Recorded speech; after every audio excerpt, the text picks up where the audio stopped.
Eu estou muito confortável com o meu lenço. E isso tem que ser ouvido.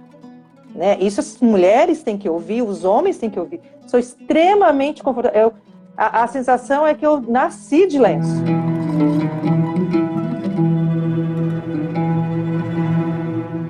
Eu conversei em 2020 com a professora Francirose Campos Barbosa, uma mulher incrível, antropóloga, doutora em antropologia com pós-doutorado em teologia islâmica pela Universidade de Oxford e pesquisadora da USP. Nesse vídeo você vai ver um pouquinho do que a gente conversou sobre islamofobia, principalmente contra mulheres, sobre feminismo e islã, sobre o quanto que o islã afetou os direitos das mulheres e vamos comentar também sobre o direito dos homens de casar com mais de uma mulher. Se você curte esse assunto, acha ele importante, comenta aqui no vídeo para eu saber, porque eu tenho muito mais material gravado e se eu ver que tem um público interessado, eu posto mais coisas sobre isso. Não se esquece de se inscrever aí no canal. Se você gostar desse vídeo, deixa um like aí também e fiquem aí com a professora Francirose.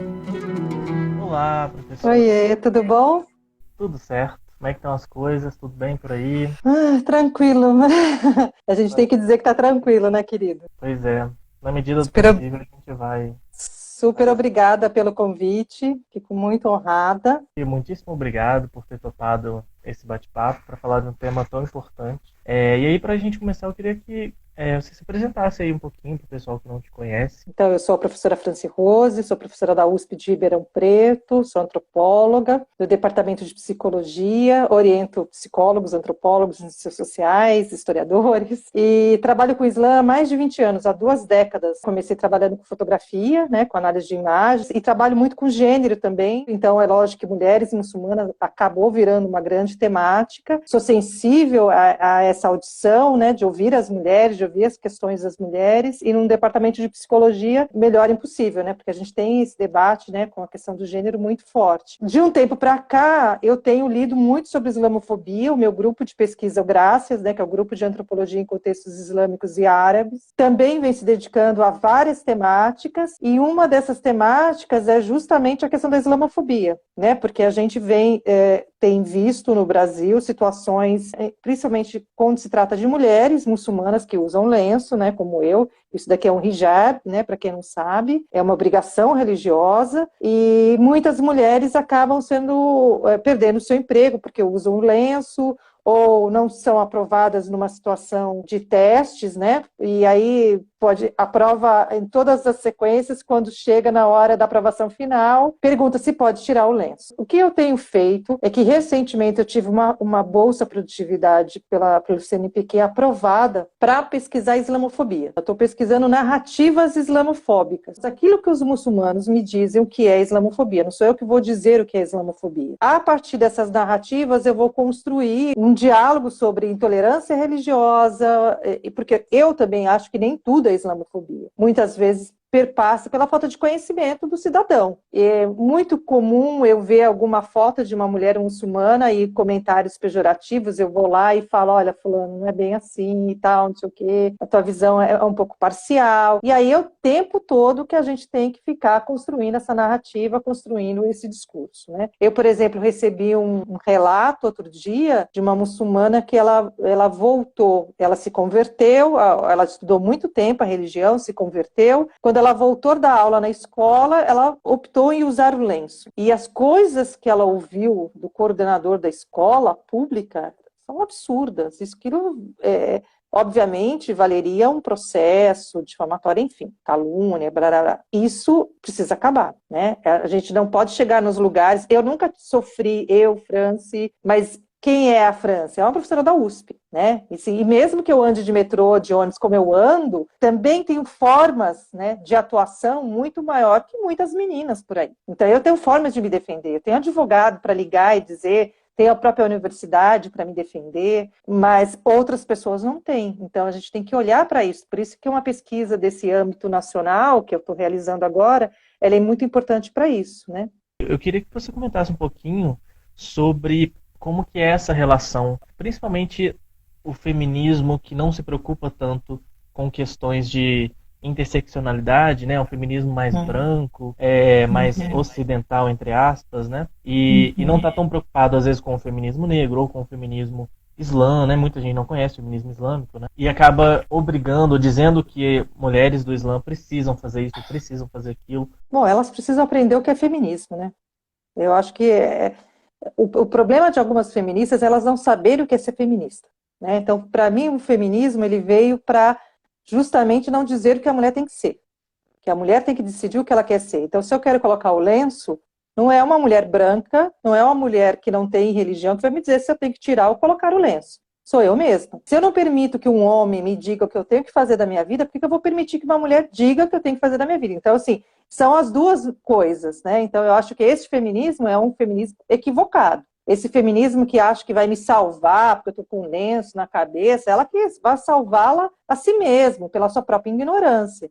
É curioso, professora, que as pessoas acusam o Islã de ser uma religião opressora, principalmente para as mulheres, mas essas pessoas oprimem as mulheres muçulmanas, dizendo que não podem usar véu, né? Não dificultando o acesso ao mercado de trabalho. Tem várias histórias de muçulmanos que têm muita dificuldade de acessar o mercado de trabalho quando usam hijab, né? A gente tem a cultura do biquíni, né?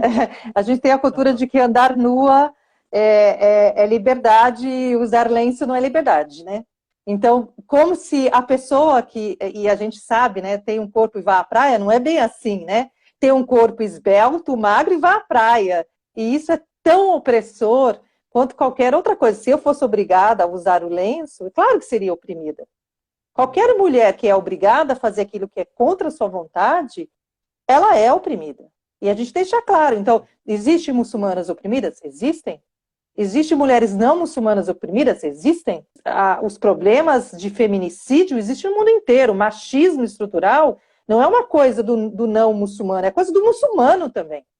Então, o nosso combate diário, né? Você falou do feminismo islâmico, eu não me declaro feminista islâmica, mas eu sou uma feminista. Mas eu acho que é importante a gente marcar esse território e dizer, não, claro, a opressão ela existe em todos os lugares, em todos os contextos, né? Mas eu estou muito confortável com o meu lenço, e isso tem que ser ouvido, né? Isso as mulheres têm que ouvir, os homens têm que ouvir. Sou extremamente confortável.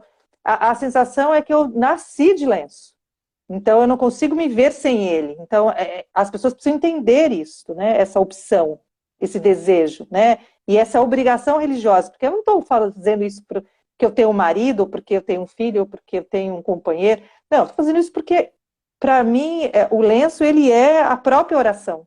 Ele é uma devoção a Deus. Então, isso precisa ser entendido de alguma maneira, né?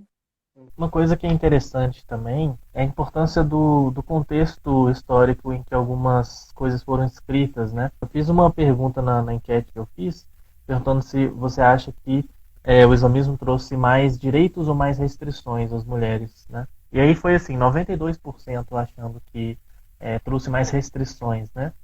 Então, na verdade, me parece que muitas coisas foram, na verdade, direitos que nem existiam na época, né? O islamismo trouxe direitos importantes para as mulheres da época, né? Eu queria que você comentasse sobre isso um pouco. Olha, direito de voto, eu vou citar alguns, direito de voto, o direito de escolher o marido, né? Então, eu vou dar um exemplo da Fátima, filha do profeta Muhammad, né?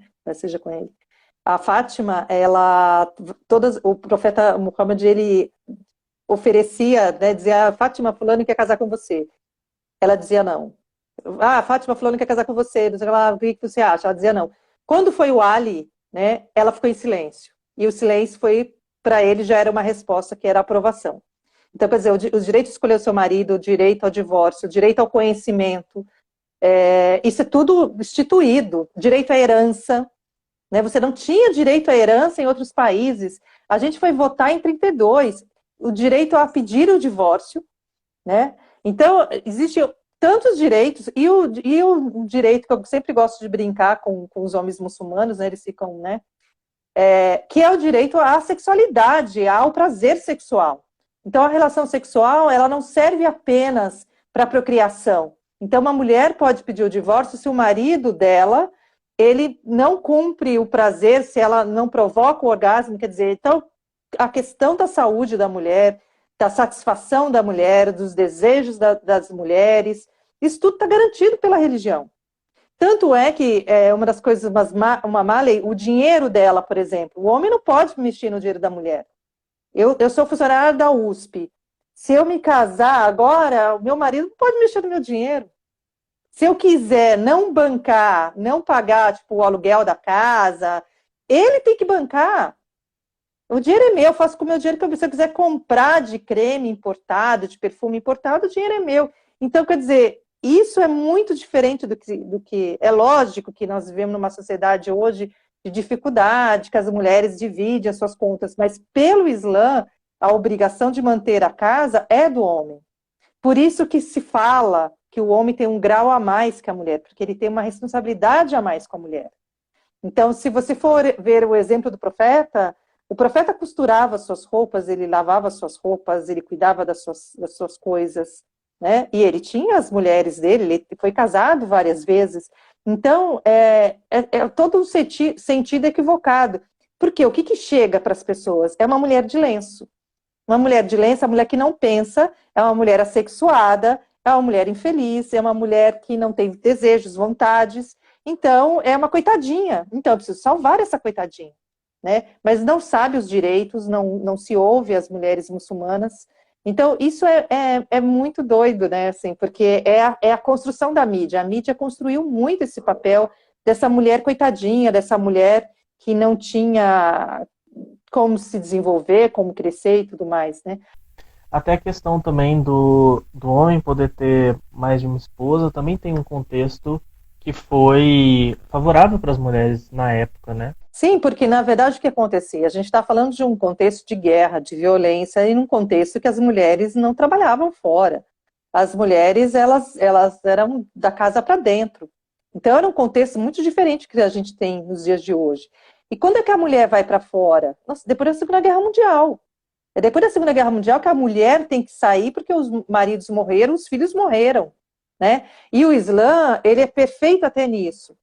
Se a gente pegar, por exemplo, a guerra da Síria como exemplo, assim, quantas famílias foram destruídas, né? E a permissão do casamento, esse homem dá guarida para essa mulher. Muitas das mulheres sírias não tinham, elas viviam do sustento do marido, porque elas tinham os filhos. Então, o Islã dá a proteção.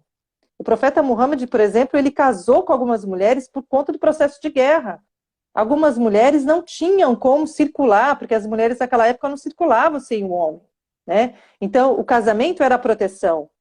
E todas essas mulheres com quem ele casou, com exceção da Aisha, né, e da Khadija, todas eram idosas, viúvas, eram pessoas mais velhas, nenhuma era moça, a não ser Aisha. Então, é todo um equívoco. E quando você fala de poligamia, quantos são os poligâmicos no Islã? Se chegar a 0,01, é muito. Por quê? Se você tem mais de uma esposa, você tem que dar exatamente a mesma coisa para uma e para outra. Se você dorme na casa de uma, no outro dia você tem que dormir. Um homem não aguenta uma mulher, vai aguentar duas, amigo. Vai aguentar três. O homem está aguentando uma, vai aguentar quatro. Porque além de pagar as contas, você tem que garantir sexualmente o prazer dessa mulher, o conhecimento dessa mulher. Enfim, você tem que fazer igual. Se deu um lenço para uma, tem que dar para outra, tem que dar para outra. O homem está dando para uma, vai dar para quatro. Então, eu acho que é muito ilusório. E é uma regra feita para proteger mulheres que estão aí. Se você pensa nessa quantidade de mulheres refugiadas com seus filhos, sem a proteção, a gente sabe... A nossa sociedade é uma sociedade tão hipócrita. Todas as mulheres no Brasil já foram assediadas. Todas, sem exceção. Até aquelas que dizem que nunca foram, elas foram. Porque elas não sabem o que é assédio. Porque o assédio é cotidiano. Todas as minhas amigas, quando eu trabalho em Ribeirão, mas também tenho casa em São Paulo. Todas as vezes que eu venho de ônibus de Ribeirão para cá, eu torço para que não seja um homem que sente do meu lado e eu não viajo à noite. Porque eu não quero um homem do meu lado. Porque eu tenho medo de assédio, eu tenho medo de violência sexual. Então, todas as meninas, quando saem às ruas, elas têm medo, com lenço ou sem lenço. Então, quando o Islã traz a presença desse casamento, muitas vezes, e muitos sheiks têm o entendimento que esse casamento é para proteger as mulheres.